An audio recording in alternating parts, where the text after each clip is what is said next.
Hello ധന്യസ് kitchen ജേണിയിലേക്ക് എല്ലാ കൂട്ടുകാർക്കും സ്വാഗതം. വളരെ എളുപ്പത്തിൽ നമ്മളിന്ന് ഒരു ബ്രേക്ക്ഫാസ്റ്റ് റെസിപ്പി ഉണ്ടാക്കുകയാണ് കേട്ടോ. അപ്പോൾ അതെങ്ങനെയാണ് ഉണ്ടാക്കുന്നതെന്ന് നോക്കാമല്ലോ. ഇതിനായിട്ട് ഞാനിവിടെ ഇത് കുറച്ച് ഐറ്റംസ് നമുക്ക് വേണം. ആദ്യം തന്നെ ഞാനിവിടെ എടുത്തിട്ടുണ്ട് ഒരു 2 ടേബിൾ സ്പൂണോളം നിലക്കടല ഒന്ന് ചതച്ചെടുത്തത്, പിന്നെ ഒരു 5-6 കാഷ്യൂനട്ട്, 2 ഉണക്കമുളക്, കറിവേപ്പില, അതുപോലെ തന്നെ ഉണക്കമുന്തിരിയൊക്കെ ഓപ്ഷനിലാണ് കേട്ടോ, നമുക്ക് ഉള്ളത് വെച്ച് ഉണ്ടാക്കാം. പിന്നെ മല്ലിയില, ഇഞ്ചി, 2 പച്ചമുളക്, അതിനോടൊപ്പം തന്നെ 2 ക്യാരറ്റും 2 മീഡിയം സവാളയും അരിഞ്ഞെടുത്തിട്ടുണ്ട്. ഇതിനാവശ്യമായിട്ടുള്ള സാധനങ്ങളാണ് കേട്ടോ ഇതെല്ലാം. ഇനി ഞാനിവിടെ വെള്ള അവിലാണ് കേട്ടോ, വെളുത്ത അവിൽ. അത് ഒരുപാട് ഇങ്ങനെ തിന്നായതല്ല, കുറച്ച് ഇങ്ങനെ കട്ടിയുള്ളത് 2 കപ്പ് എടുത്തിട്ടുണ്ട്.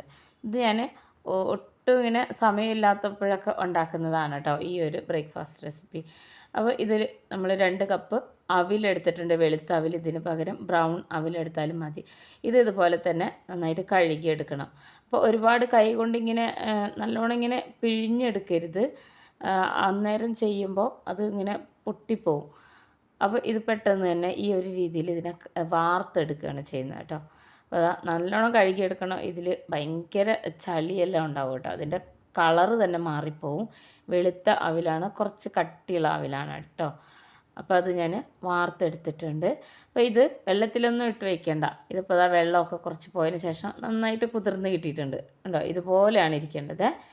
അപ്പോൾ ഇതിവിടെ ഇരിക്കട്ടെ. ഇനി ഞാനിവിടെ കടായി സ്റ്റൗവിൽ വെച്ച് നന്നായിട്ട് ചൂടായി വന്നിട്ടുണ്ട്. ഇതിലേക്ക് വെളിച്ചെണ്ണ ഇഷ്ടമുള്ളവരാണെങ്കിൽ അങ്ങനെ, അതല്ലാത്തവർ സൺഫ്ലവർ ഓയിൽ. ഞാൻ 3 ടേബിൾ സ്പൂണോളം സൺഫ്ലവർ ഓയിൽ ഒഴിച്ച് കൊടുത്തിട്ടുണ്ട്. 1/2 സ്പൂണോളം കടുക് ഇട്ട് പൊട്ടി വരുമ്പോൾ നമ്മൾ ആദ്യം തന്നെ കാഷ്യൂനട്ട് ഇട്ട് കൊടുത്തു, പിന്നെ നിലക്കടല ഇട്ട് കൊടുത്തു. ഇനി ഇതിലേക്ക് ഉണക്കമുന്തിരിയാണ് കേട്ടോ, ഉണക്കമുന്തിരി ഇട്ട് കൊടുത്തു.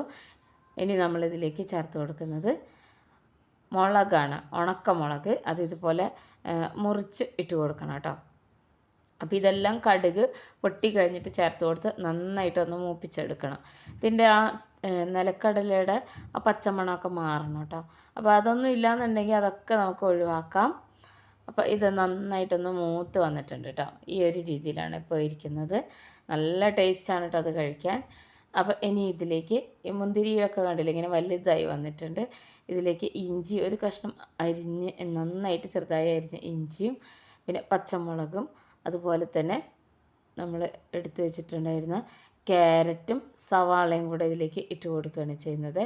ഇതൊന്ന് ചെറുതായിട്ടൊന്നിങ്ങനെ വഴറ്റിയെടുക്കാം നമുക്ക്. സാധാരണ നമ്മൾ അവിൽ വിളയിച്ചതും അങ്ങനെയൊക്കെയല്ല ഉണ്ടാക്കിയെടുക്കുക. ഈ ഒരു രീതിയിൽ ഉണ്ടാക്കിയെടുത്തു കഴിഞ്ഞാൽ എല്ലാവർക്കും ഇഷ്ടമാവും കേട്ടോ. അപ്പോൾ അത് നന്നായിട്ടൊന്ന് ഇളക്കിയെടുത്ത് വരണം. ഇതിൻ്റെ പച്ചമണം ഒന്ന് മാറി വരണം. കാഷ്യൂനട്ട് നിലക്കടല ഇല്ല എന്നുണ്ടെങ്കിൽ നമുക്കിത് സ്കിപ്പ് ചെയ്യാവുന്നതേ ഉള്ളൂ കേട്ടോ. ഇനി ഇതിലേക്ക് കറിവേപ്പിലയും കൂടെ ചേർത്ത് കൊടുക്കുന്നുണ്ട്. അതിനോടൊപ്പം തന്നെ ഉപ്പ് ചേർത്ത് കൊടുക്കണം. നമ്മൾ ഉപ്പ് ഇതുവരെ ചേർത്ത് കൊടുത്തിട്ടില്ല. ഒരു 3/4 സ്പൂണോളം ഉപ്പും കൂടെ ഇതിലേക്ക് ചേർത്ത് കൊടുക്കണം കേട്ടോ.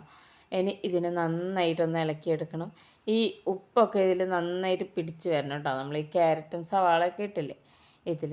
അപ്പോൾ അതിനായിട്ട് നമുക്കൊന്ന് അടച്ച് വെക്കാം. ഈ ക്യാരറ്റൊക്കെ ഒന്ന് വെന്ത് വരാൻ വേണ്ടി ഒരു മിനിറ്റ് ഒന്ന് അടച്ച് വെച്ചാൽ മതി. അപ്പോൾ നന്നായിട്ട് നമ്മൾ ഉപ്പുമാവിനൊക്കെ ഉണ്ടാക്കുന്ന പോലെ തന്നെയാണ് കേട്ടോ. ഇതിങ്ങനെ ഓവർ കുക്ക് ആവരുത്. ഈ എണ്ണയിൽ കിടന്നിട്ടൊന്നിങ്ങനെ ഒരു ഹാഫ് കുക്കായി വന്നിട്ടുണ്ട്. അപ്പോൾ ഇനി ഇത് നന്നായിട്ടൊന്ന് ഇളക്കി യോജിപ്പിച്ച് കൊടുത്തതിന് ശേഷം നമ്മൾ കഴുകി വെച്ചിട്ടുണ്ടായിരുന്ന അവിലുണ്ടല്ലോ, അവിൽ അതുപോലെ തന്നെ ഇട്ട് കൊടുക്കുകയാണ് ചെയ്യുന്നത് കേട്ടോ. അവിൽ നമ്മൾ വെള്ളത്തിൽ ഇങ്ങനെ വാർത്ത് വെക്കുമ്പോൾ ഈ ഒരു രീതിയിലാണ് ഇരിക്കുക, നല്ല സോഫ്റ്റായിട്ടാണ് ഇരിക്കുന്നത് കേട്ടോ അവിൽ. അപ്പോൾ വെളുത്ത അവിലാണെങ്കിൽ കാണാൻ നല്ല ഭംഗിയാണ്. അതല്ല ബ്രൗൺ അവിലാണെന്നുണ്ടെങ്കിൽ നമുക്കിത് കഴിക്കാൻ വളരെ ഹെൽത്തിയാണ് കേട്ടോ. അപ്പോൾ ഏതാണോ നമ്മുടെ കയ്യിലുള്ളത് അത് വെച്ച് ചെയ്യാവുന്നതേ ഉള്ളൂ. ഇനി ഇത് നന്നായിട്ട് ഇളക്കിയെടുക്കണം. നമ്മളിപ്പോൾ ആദ്യം തന്നെ ഉണ്ടാക്കിയ ഈ മസാല അത് ഈ അവിലിൽ എല്ലാ ഭാഗത്തും പിടിക്കുന്ന രീതി തന്നെ നന്നായിട്ട് ഇളക്കിയെടുക്കണേ. അപ്പോൾ നല്ലോണം ഇളക്കിയെടുക്കുന്നുണ്ട്. ഇത് എനിക്ക് ഭയങ്കര ഇഷ്ടമാണ് കേട്ടോ. ഇത് മിക്കവാറും സൺഡേ ഒക്കെ ഞാൻ ഉണ്ടാക്കിയെടുക്കുന്ന ഒരു ബ്രേക്ക്ഫാസ്റ്റ് റെസിപ്പിയാണ്. പെട്ടെന്ന് പണി കഴിയും, എന്നാൽ വളരെ ഹെൽത്തിയാണ്.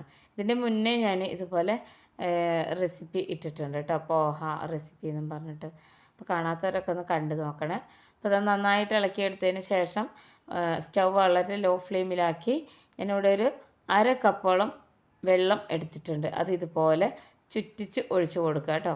എന്നിട്ട് ഇനി ഇത് അടച്ച് വയ്ക്കുക ആണ് ചെയ്യുന്നത്. ഒരു 2 മിനിറ്റോളം വളരെ ലോ ഫ്ലെയിമിലിട്ട് വയ്ക്കണേ. അപ്പോൾ അതാ ഇതിൻ്റെ ഇടയിലൊന്ന് എടുത്ത് നമുക്കൊന്ന് ഇളക്കി കൊടുക്കാം കേട്ടോ. ഇത് ശരിക്കും ഇങ്ങനെ ആവി കയറ്റിയെടുക്കില്ലേ, അതുപോലെ ഈ അവിലിൽ ഇങ്ങനെ ആവി വരണം. ഈ വെള്ളമൊക്കെ നന്നായിട്ട് ഈ അവിൽ ചേർന്ന് വരുമ്പോൾ നല്ല സോഫ്റ്റായിട്ട് ഇരിക്കും കേട്ടോ. അപ്പോൾ അതാ നല്ലോണം ഒന്ന് ഇളക്കി യോജിപ്പിച്ച് കൊടുക്കുക. നമ്മൾ വെള്ളം ഒഴിച്ചിട്ട് അതുപോലെ തന്നെ അടച്ച് വെച്ചതാണ്. അപ്പോൾ നമ്മൾ സാധാരണ റവ ഉപ്പുമാവ് ഉണ്ടാക്കുന്നതിനെക്കാട്ടിലും നല്ല രുചിയാണ് കേട്ടോ. അപ്പോൾ അത് നന്നായിട്ട് ഇതുപോലെ ഒന്ന് ഇളക്കിയെടുക്കണം. കണ്ടോ, ഇതിൻ്റെ ഈ വെജിറ്റബിൾസൊക്കെ എല്ലായിടത്തും ഇപ്പോൾ നന്നായിട്ട് പിടിച്ച് വന്നിട്ടുണ്ട്. ഈ സമയത്ത് ഉപ്പ് പോരാന്നുണ്ടെങ്കിൽ ഇട്ട് കൊടുക്കാം കേട്ടോ. എനിക്കിപ്പോൾ ഞാൻ ഇട്ട ഉപ്പ് കറക്റ്റാണ്. അപ്പോൾ ഇളക്കി യോജിപ്പിച്ച് 1 മിനിറ്റും കൂടി ഒന്ന് അടച്ച് വയ്ക്കാവുന്നതേ ഉള്ളൂ. അപ്പോൾ അതാ 1 മിനിറ്റ് ലോ ഫ്ലെയിമിൽ ഇട്ടതിന് ശേഷം നന്നായിട്ട് സ്റ്റീം കയറി വന്നിട്ടുണ്ട്. കണ്ടോ, നല്ല ആവി പറക്കുന്നുണ്ട്. ഇങ്ങനെയാണ് വേണ്ടത് കേട്ടോ. ആ വെള്ളമൊക്കെ നല്ലോണം വറ്റി വന്നിട്ടുണ്ട്. ഇത്രയേ ഉള്ളൂ, നമ്മളുടെ ബ്രേക്ക്ഫാസ്റ്റ് ഇവിടെ റെഡി ആയിട്ടുണ്ട്. ഇത് കാലത്ത് മാത്രമല്ല കേട്ടോ, നമുക്ക് വൈകുന്നേരം ഇത് ചായയുടെ കൂടെയൊക്കെ കഴിക്കാൻ വളരെ നല്ലതാണ് കേട്ടോ.